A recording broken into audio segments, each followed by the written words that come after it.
I could barely stand after my Amish wedding. The doctor asked who told me it was normal.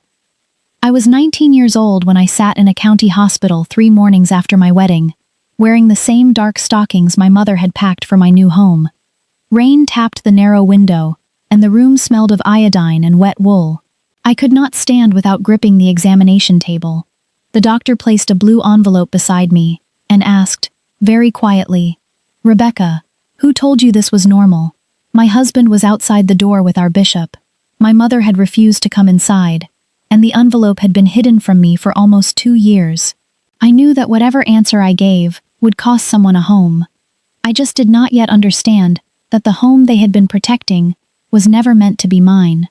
To explain how I reached that room, I must return to the summer I turned 17, when I still believed pain was one of the private duties of being a good daughter.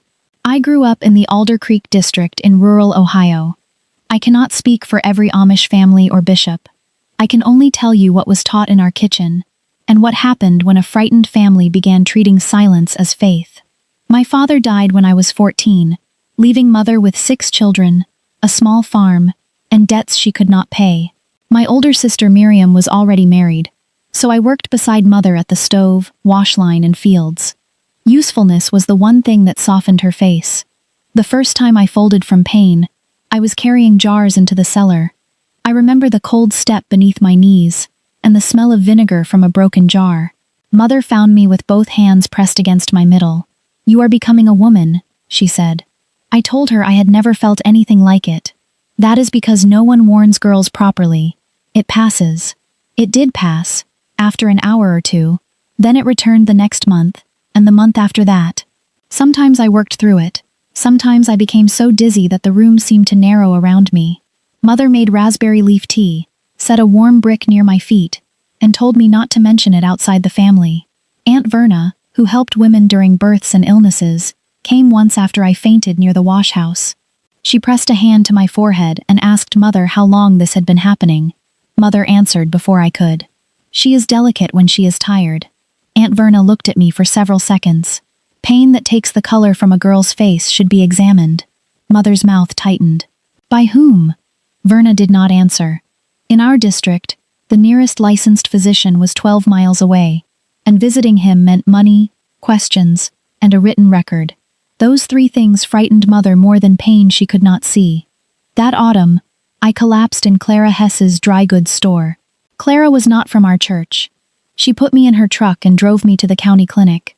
For the first time, someone asked me to describe the pain instead of telling me what it meant. Dr. Harlan was a narrow man with silver-rimmed glasses. He did not speak unkindly, but he became serious after examining me. He said he could not be certain without further tests, yet he was concerned there might be a cyst or another condition that required a specialist. Mother arrived before he finished speaking. She stood beside the door with her bonnet strings trembling against her coat.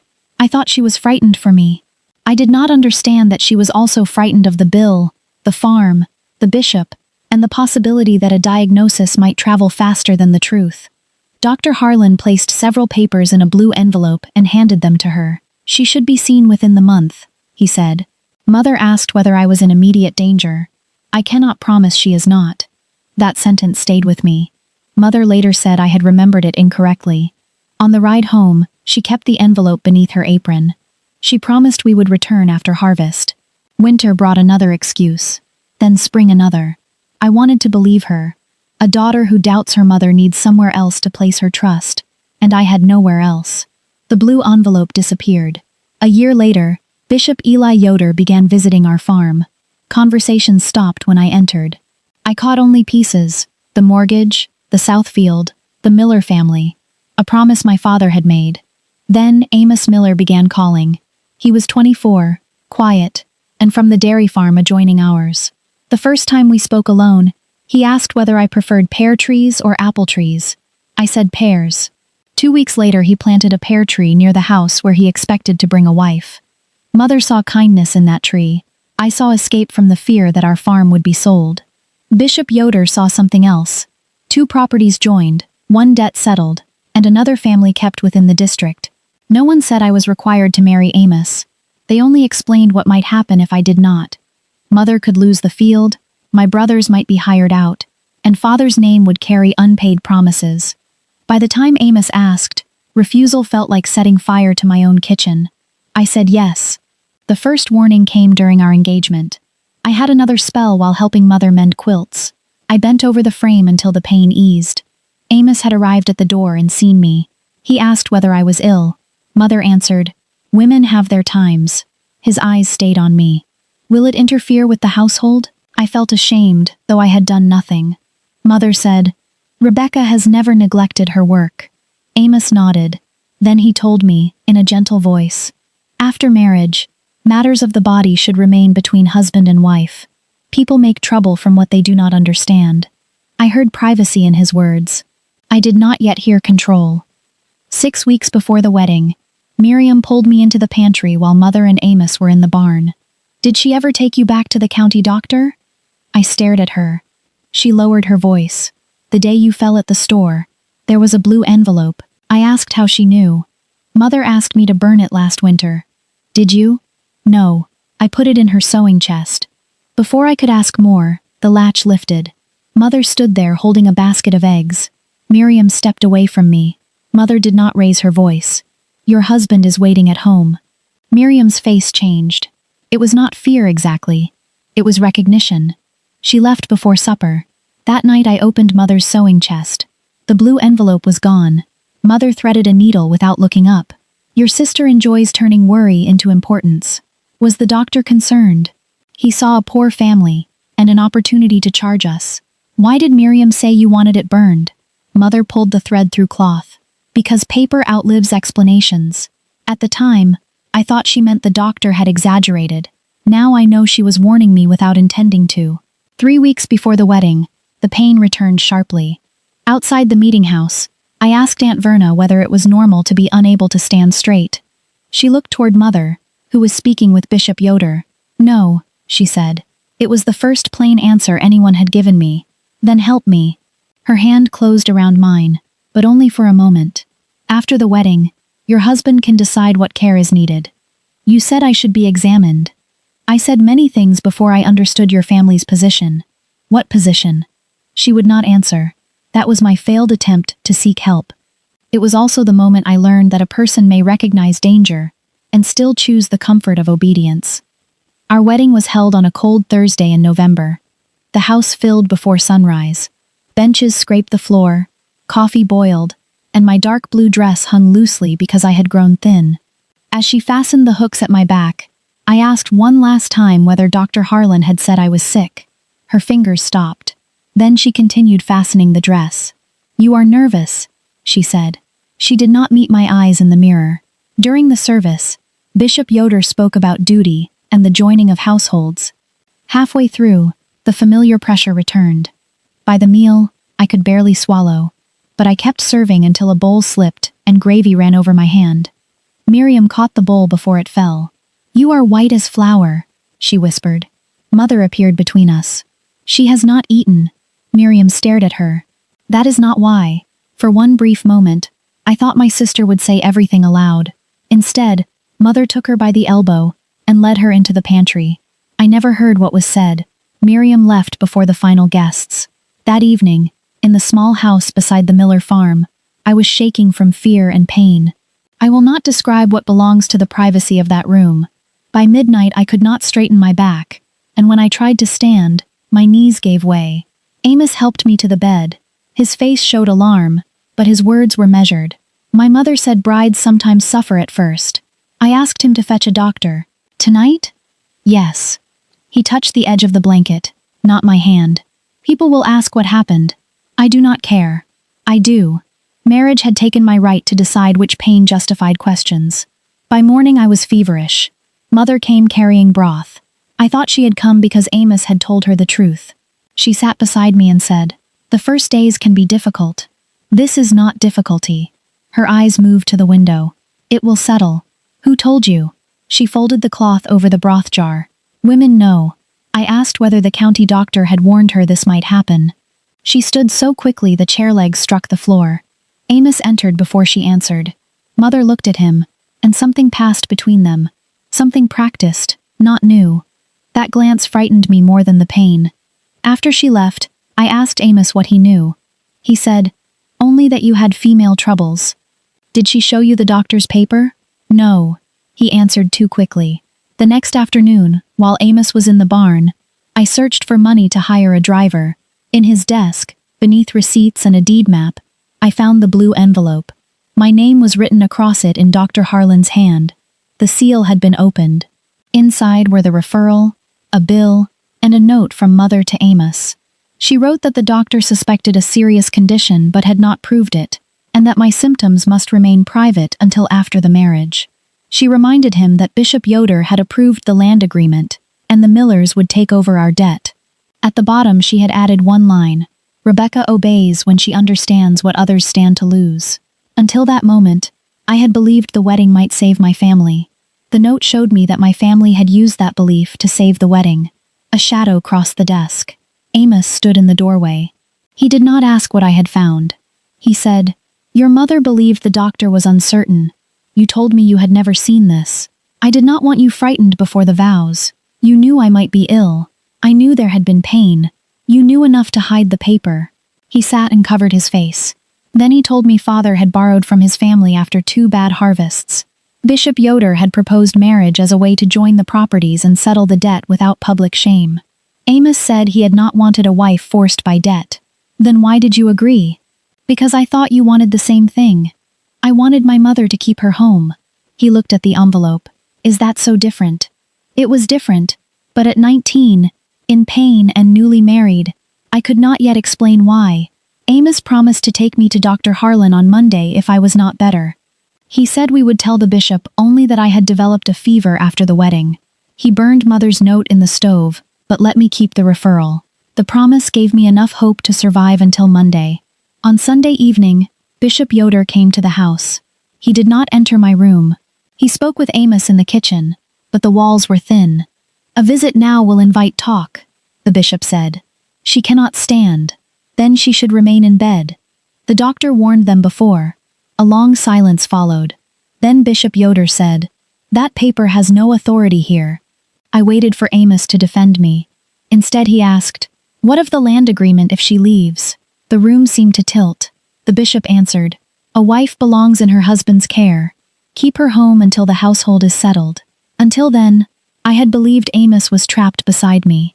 Now I understood he was guarding what he had gained. He came into the room and said Monday was too soon. I held out the referral. "You promised. After the fever breaks. And if it does not?" He looked at the paper, then at the door. "I will not shame both families because you are afraid." His voice was calm.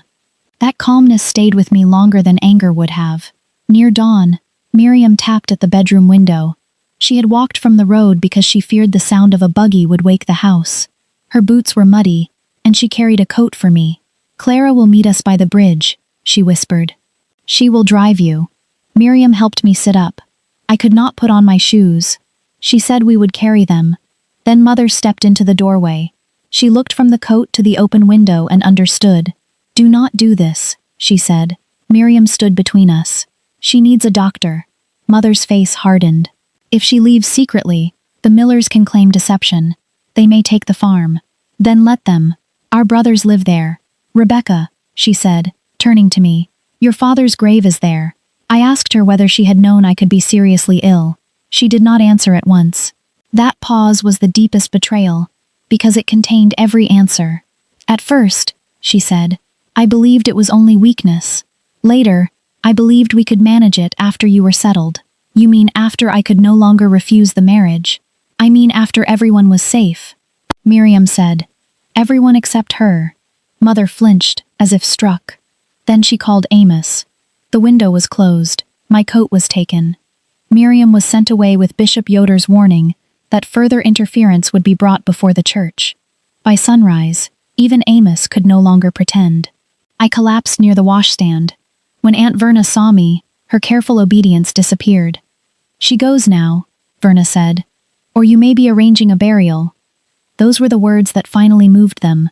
Not my words, not the doctor's warning, not Miriam's plan. The possibility of a funeral they could not explain. Amos drove me to the county hospital. Bishop Yoder came, because he did not want Amos speaking alone. Mother followed in another buggy, but remained in the corridor. That is how I returned to the room where this story began. Before the nurse closed the door, Mother caught my wrist.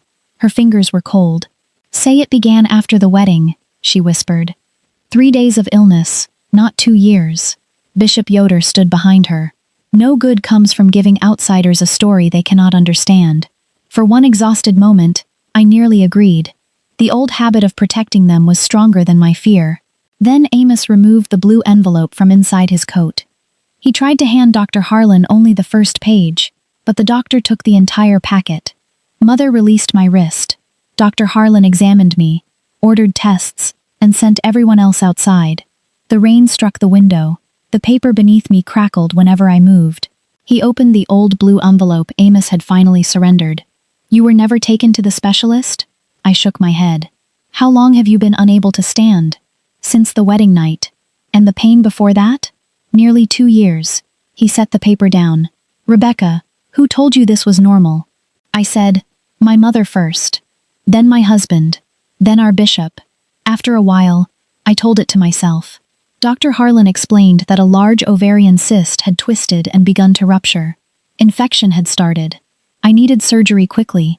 Waiting longer could cost my life, and might affect whether I could bear children. I asked whether Amos had to approve. "No," he said. "You do." A nurse locked the door when Amos tried to enter. Dr. Harlan asked whether I felt safe returning to my husband's house. I looked at the blue envelope. Everyone who had held it had known more about my body than I had been allowed to know. "No," I said. I signed the consent and asked not to be released to Amos. One ovary could not be saved, but the doctors preserved the other. I woke weak and alive. Mother visited the next day and asked me to say the illness had begun suddenly. That lie might preserve the land agreement. "Did you come to see whether I lived, or to protect the farm?" "Both," she said. I gave the envelope to Dr. Harlan for my records. I would not help them turn 2 years of warning into 3 days of bad luck. The Millers took the south field. Mother kept the house but lost much of the land. Some relatives stopped speaking to me. Others sent food without names. I never returned to Amos. Clara gave me a room, and years later I became a nursing assistant at the same hospital. Amos apologized, admitting he had agreed partly because of land. I believed him. I still did not return. When Mother became ill, I visited once. We sat beneath the pear tree Amos had planted. "I thought I chose the smaller harm," she said. "I thought pain could be endured, because mine was the pain." She nodded. I did not forgive everything. Her love had been mixed with fear, debt, and a willingness to spend my future preserving everyone else's past. Understanding made the memory sadder, not smaller. I am 67 now. I never had children, though no doctor could say why. I worked at the hospital until my hands grew stiff. Whenever a relative answered for a young woman, I closed the door and asked her, "What do you feel? How long has it been happening? What do you want us to do?" Dr. Harlan later returned the blue envelope when old records were transferred. It rests in a tin box beside my sewing thread. For years, I thought it proved everyone had known I was weak. Now I know it proves they knew I was in danger and needed my silence more than my trust. The paper is faded almost gray, but when I unfold it, I no longer hear my mother telling me to endure. I hear the hospital door click shut, and the first person who ever asked me a question, as though the answer belonged to me.